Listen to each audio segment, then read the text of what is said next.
wabarakatuh. Halo teman-teman, di sini kita dari kelompok 8. Di sini kita akan membahas tentang sistem expert atau sistem pakar. Sebelumnya kita akan memperkenalkan diri dulu. Dari saya sendiri ada Nabila Faradibah Nirwana, biasa dipanggil Nabila. Saya Naila Usman Karima, biasa dipanggil Naila. Saya Mazida Lasana, biasa dipanggil Mazida. Saya Najwa Farah Nabila, biasa dipanggil Najwa. Oke, langsung saja kita masuk ke pembahasannya. Oke, pada pembahasan sistem expert kali ini kita akan membahas beberapa poin. Yang pertama ada teori dan konsep expert system. Yang kedua ada ciri, manfaat, kelebihan, serta kekurangannya. Kemudian yang ketiga ada area permasalahannya.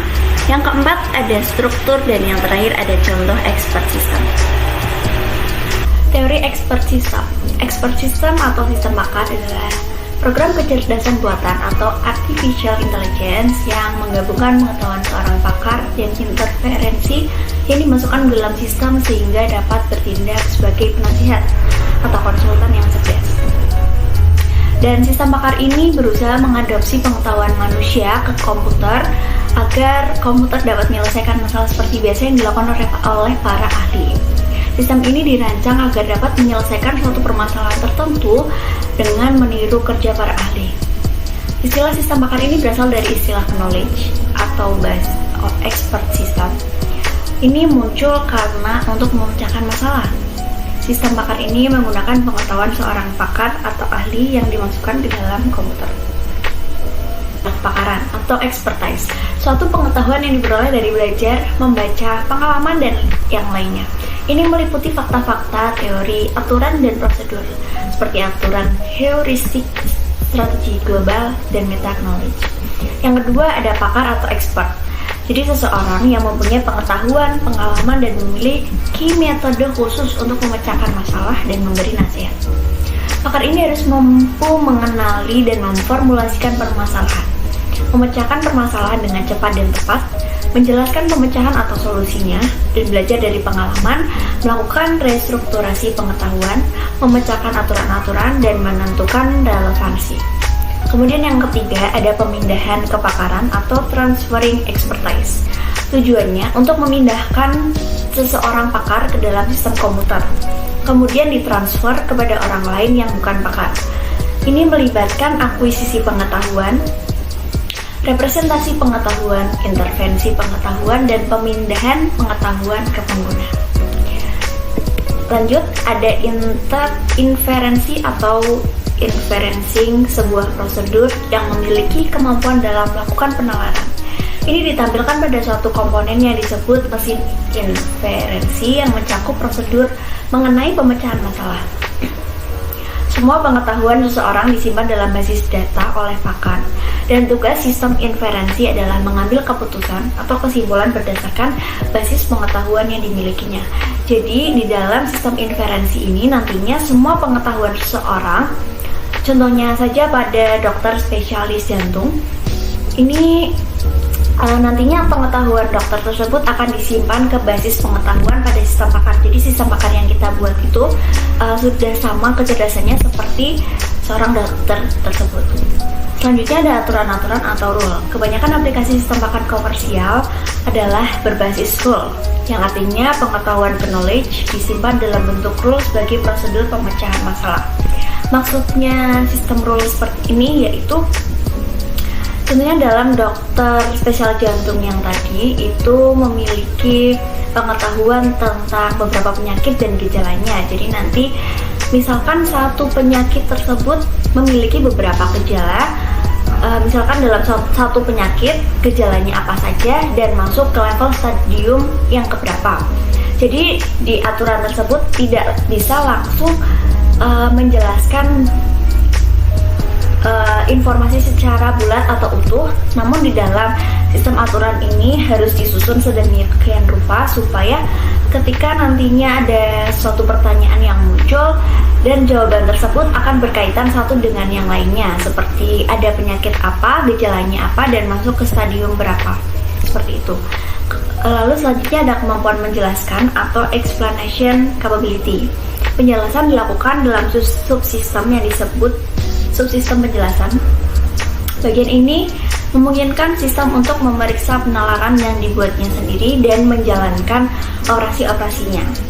Maksudnya di sini adalah sistem tersebut mampu menjelaskan bagaimana sistem tersebut berjalan sehingga dapat memberikan kesimpulan berdasarkan gejala-gejala apa yang dialami oleh pasien tadi.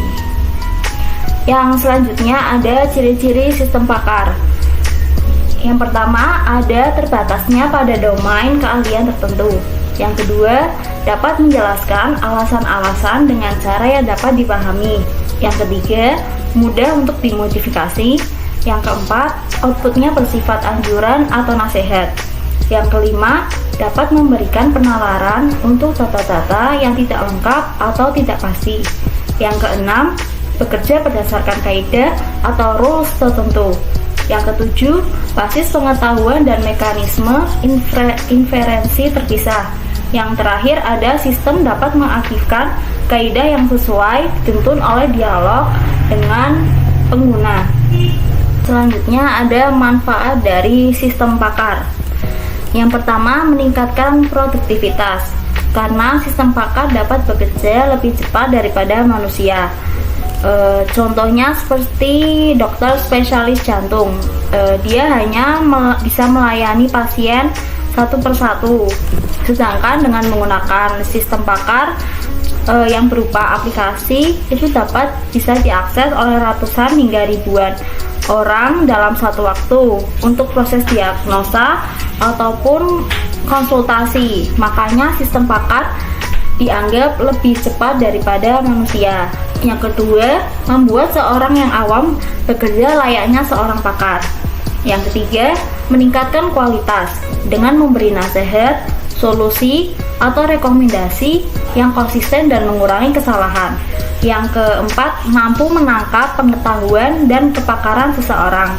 Yang kelima, dapat beroperasi di kondisi atau lingkungan yang berbahaya. Jadi misalnya pada saat itu diciptakan sebuah robot yang dengan kualitas tertentu yang dapat mendeteksi gas beracun dalam suatu lingkungan yang tidak dapat dilakukan oleh seorang manusia karena hal tersebut dapat sangat membahayakan. Yang keenam, memudahkan dalam mengakses pengetahuan dari seorang pakar. Yang ketujuh, handal. Sistem pakar tidak akan pernah menjadi bosan dan kelelahan ataupun sakit. Yang kedelapan, meningkatkan kapabilitas sistem komputer yang menjadi lebih efektif. Yang kesembilan, mampu bekerja dengan informasi yang tidak lengkap atau tidak pasti. Misalnya pada saat mendiagnosa penyakit jantung dan informasi yang diberikan oleh pasien kurang lengkap, sistem akan tetap menampilkan hasilnya. Beberapa presentasi yang memungkinkan orang tersebut menderita penyakit jantung dan solusi akan diberikan walaupun informasi yang diberikan oleh pasien tersebut tidak lengkap. Yang ke-10, bisa digunakan sebagai media pelengkap dalam pelatihan atau pembelajaran. Yang ke-11, meningkatkan kemampuan untuk menyelesaikan masalah karena sistem pakar mengambil sumber pengetahuan dari banyak pakar. Yang terakhir, database yang cerdas. Sistem pakar dapat digunakan untuk mengakses database secara cerdas, misalnya data mining. Yang selanjutnya ada kelebihan dan kekurangan sistem pakar. Selanjutnya ada kelebihan dan kekurangan dari sistem pakar. Kelebihan dari sistem pakar yang pertama, dapat menghimpun data dalam jumlah yang sangat besar. Yang kedua, dapat menyimpan data untuk jangka waktu yang panjang dalam suatu bentuk tertentu. Yang ketiga, mengerjakan perhitungan secara cepat dan tepat dan tanpa jenuh mencari kembali data yang tersimpan dengan kecepatan tinggi. Yang keempat, memiliki tingkat keandalan yang relatif tinggi serta dapat bekerja secara real time. Kemudian ada kekurangan dari sistem pakar. Yang pertama, biaya yang relatif mahal untuk membuat dan memeliharanya. Yang kedua, sulit dikembangkan karena keterbatasan keahlian dan ketersediaan pakar di bidang tertentu. Yang ketiga, sistem pakar tidak 100% bernilai besar, sehingga perlu diuji secara ulang dan teliti sebelum digunakan.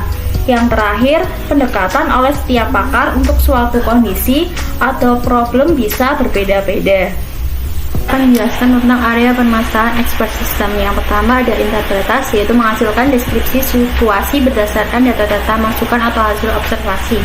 Contohnya, pengenalan ucapan, pengenalan citra, interpretasi sinyal, analisis kecerdasan, dan masih banyak lainnya. Yang kedua ada prediksi, yaitu memperkirakan akibat yang mungkin terjadi dari situasi yang ada. Contohnya prediksi demografis, prediksi lalu lintas, prediksi peningkatan ekonomi, dan prediksi cuaca. Yang ketiga ada diagnosis, yaitu menyimpulkan suatu keadaan berdasarkan gejala-gejala yang diberikan atau symptoms. Di antara contohnya yaitu diagnosis penyakit, diagnosis kerusakan elektronik, diagnosis gangguan. Dan yang keempat ada desain, yaitu melakukan perancangan berdasarkan kendala-kendala yang diberikan. Contohnya desain bangunan, desain sirkuit, serta desain kendaraan. Dan yang kelima ada planning, yaitu merencanakan tindakan-tindakan yang akan dilakukan. Contohnya perencanaan manajemen proyek dan perencanaan keuangan. Yang keenam ada monitoring, yaitu membandingkan hasil pengamatan dengan proses perencanaan. Contohnya sistem pemantauan bantuan komputer, monitoring kesehatan, dan monitoring kendaraan. Yang ketujuh ada debugging, yaitu menentukan penyelesaian dari suatu kesalahan sistem. Contohnya perbaikan perangkat komputer, perbaikan instalasi jaringan.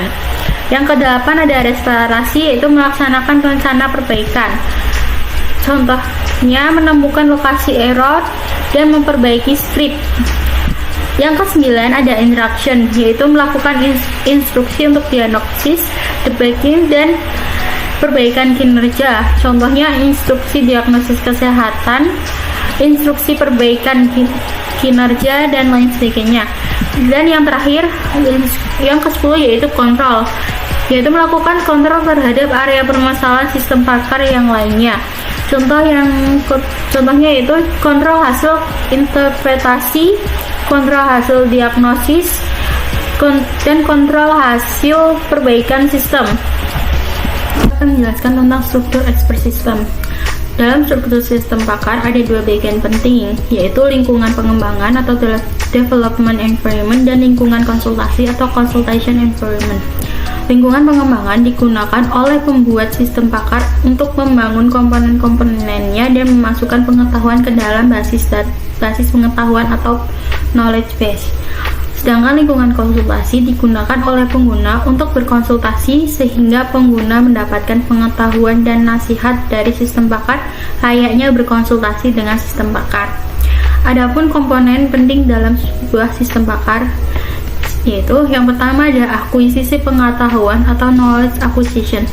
Subsistem ini digunakan untuk memasukkan pengetahuan dari seorang pakar dengan cara merekayasa pengetahuan agar bisa diproses oleh komputer dan menaruhnya ke dalam basis pengetahuan dengan format tertentu atau dalam bentuk representasi pengetahuan. Sumber-sumber pengetahuan bisa diperoleh dari pakar buku, dokumen multimedia, basis data, laporan riset khusus, dan informasi yang terdapat di web. Yang kedua ada basis pengetahuan atau knowledge base. Basis pengetahuan merupakan inti dari suatu sistem pakar, yaitu berupa representasi pengetahuan dari pakar. Basis pengetahuan tersusun atas fakta dan kaidah. Fakta adalah informasi tentang objek, peristiwa, atau situasi, sedangkan kaidah adalah cara untuk membangkitkan suatu fakta baru dari fakta yang sudah diketahui. Yang ketiga ada mesin inferensi. Mesin inferensi adalah bagian dari sistem pakar yang melakukan penalaran dengan menggunakan daftar aturan berdasarkan urutan pola tertentu. Selama proses konsultasi antara sistem dan pemakai, mekanisme inferensi menguji aturan satu persatu sampai kondisi aturan itu benar. Secara umum, ada dua teknik utama yang digunakan dalam mekanisme inferensi untuk pengujian aturan, yaitu penalaran maju dan penalaran mundur.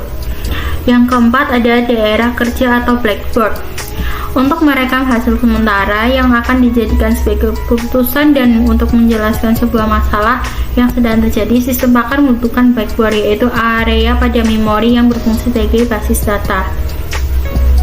Yang kelima ada antarmuka pemakai atau user interface, digunakan sebagai media komunikasi antara pengguna dan sistem pakar. Komunikasi ini yang paling bagus bila disajikan dalam bahasa alami atau natural language dan dilengkapi dengan grafik, menu, dan formulir elektronik. Dan yang keenam ada subsistem penjelasan atau explanation subsystem atau justifier. Subsistem penjelasan adalah komponen tambahan yang akan meningkatkan kemampuan sistem pakar. Subsistem penjelasan ini digunakan untuk melacak respon dan memberikan penjelasan tentang kelakuan sistem pakar secara interaktif melalui pertanyaan. Dan yang terakhir, yang ketujuh, yaitu sistem perbaikan pengetahuan atau knowledge refining system, yaitu subsistem penjelas berfungsi sebagai penjelasan kepada pengguna bagaimana suatu kesimpulan dapat diambil. Kemampuan seperti ini sangat penting bagi pengguna untuk mengetahui proses pemindahan keahlian pakar maupun dalam pemecahan masalah. Oke, selanjutnya ada contoh dari penerapan expert system. Jadi expert system ini sangat efektif digunakan untuk suatu bidang tertentu yang memerlukan para ahli untuk membuat sebuah diagnosa, penilaian, ataupun prediksi. Sistem ini telah memainkan peran besar di banyak industri, termasuk dalam bidang-bidang antara lain. Yang pertama yaitu layanan keuangan. Dalam layanan keuangan, sistem pakar digunakan untuk membuat keputusan tentang manajemen aset, bertindak sebagai penasihat, dan membuat prediksi tentang perilaku berbagai pasar dan indikator keuangan lainnya. Bidang yang selanjutnya ada teknik mesin. Dalam bidang ini, expert system membantu memecahkan masalah mesin elektromagnetis yang kompleks. Yang ketiga, bidang telekomunikasi. Expert system ini digunakan untuk membuat keputusan mengenai teknologi jaringan yang digunakan dan pemeliharaan jaringan yang ada. Bidang selanjutnya yaitu bidang kesehatan. Dalam bidang kesehatan ini, expert system dapat membantu para dokter untuk mendiagnosis dalam medis. Dan yang kelima, pertanian. Dalam pertanian, expert system ini dipakai untuk memperkirakan adanya kerusakan tanaman. Bidang selanjutnya ada layanan pelanggan. Dalam bidang ini, expert system digunakan untuk membantu menjadwalkan pesanan, mengarahkan permintaan pelanggan, dan memecahkan masalah. Kemudian ada bidang transportasi. Dalam ini, expert system berkontribusi dalam bidang penghubungan dan transportasi seperti kontrol lalu lintas, desain jalan raya, penjadwalan dan pemeliharaan bus dan kereta api, serta pola penerbangan dan kontrol lalu lintas udara. Selanjutnya ada contoh aplikasi dari expert system. Yang pertama ada Folio. Folio ini membantu memberikan keputusan bagi seorang manajer dalam stok dan investasi. Yang kedua ada Excon and Excel, sistem pakar yang fungsinya membantu konfigurasi sistem komputer besar. Yang ketiga ada IAS MVS yang membantu operator komputer dan mengontrol sistem operasi MVS. Yang keempat ada Cancer Detection Support Tool, digunakan untuk mengidentifikasi kanker pada tahap awal. Yang kelima ada DXplain, adalah sistem pendukung klinis yang mendiagnosis berbagai penyakit. Yang keenam ada Mycen, yang dapat mengidentifikasi bakteri seperti Bacteremia dan meningitis dan merekomendasikan antibiotik dan dosis. Yang ketujuh ada PXDIS, menentukan jenis dan tingkat keparahan kanker paru-paru yang dimiliki seseorang. Yang ke-8 ada R1 Excon adalah sistem pakar manufaktur yang secara otomatis memilih dan memesan komponen komputer berdasarkan spesifikasi pelanggan. Selanjutnya ada sistem pakar yang terkenal, yaitu Mason. Jadi sistem pakar ini dibuat oleh Edward Shortlife dari Stanford University tahun 70-an. Sistem ini dapat mendiagnosa penyakit infeksi dan merekomendasikan pengobatan Mason yang membantu dokter dalam mengidentifikasi pasien yang menderita penyakit. Jadi sistemnya itu dokter memasukkan data pasien berupa umur, riwayat kesehatan, hasil laboratorium, dan informasi terkait lainnya. Dan dengan informasi ini yang sudah ada dalam komputer, Mason dapat mendiagnosa dan selanjutnya dapat merekomendasikan obat dan dosis yang harus dimakan. Jadi Mason ini hanya sebagai penasihat medis dan tidak dapat menggantikan kedudukan seorang dokter. Jadi Mason membantu dokter dalam mengkonfirmasi diagnosa dan terapi yang diberikan kepada pasien. Kesimpulannya, sistem pakar seperti Mason ini bisa digunakan sebagai bahan pembanding dalam pengembalian solusi dan pemecahan masalah. Keputusan terakhir atas pengobatan tersebut tetap menjadi tanggung jawab seorang dokter. Oke, itulah pembahasan dari kelompok kami. Semoga bermanfaat bagi teman-teman semua dan semoga bisa menambah wawasan teman-teman semua. Dan mohon maaf apabila ada kurang dan salah. Terima kasih. Wassalamualaikum warahmatullahi wabarakatuh. Bye.